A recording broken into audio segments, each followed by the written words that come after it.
छत्रपती संभाजीनगरच्या सभेतून शरद पवारांनी पंतप्रधान मोदींवर निशाणा साधला। देशाचं नेतृत्व करणाऱ्यांनी राष्ट्रीय दृष्टिकोन ठेवायला हवा। देशाचे पंतप्रधान कधी नेहरूंवर टीका करतात तर कधी राहुल गांधींवर। पंतप्रधान म्हणून तुम्ही देशासाठी काय करणार आहात ते सांगा, असा टोला शरद पवारांनी लगावला। जनाबाईच्या या नगरीला प्रधानमंत्री नाही ते भाजपचे प्रधानमंत्री आहे। देशाचं नेतृत्व ही करण्याची जबाबदारी त्यांच्यावर आहे। त्यांनी राष्ट्रीय दृष्टिकोन ठेवावा लागतो।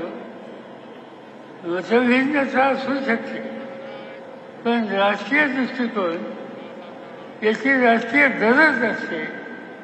आज मोदी कुठे गेल्याच्या नंतर आपण राष्ट्राचे प्रतिनिधी आहोत। राष्ट्रीय दृष्टिकोन ठेवलं पाहिजे, याचं विस्मरण त्यांना होतं आणि ते सातत्यानं कधी नेहरूंच्या टीका कर, कधी राहुल गांधींच्या टीका कर, कधी माझ्यावर टीका कर, कधी आघाडीवर टीका कर। या निवडणुकीच्या निमित्तानं तुम्ही प्रधानमंत्री आहात, तुम्ही काय करणार हे देशाला सांगा।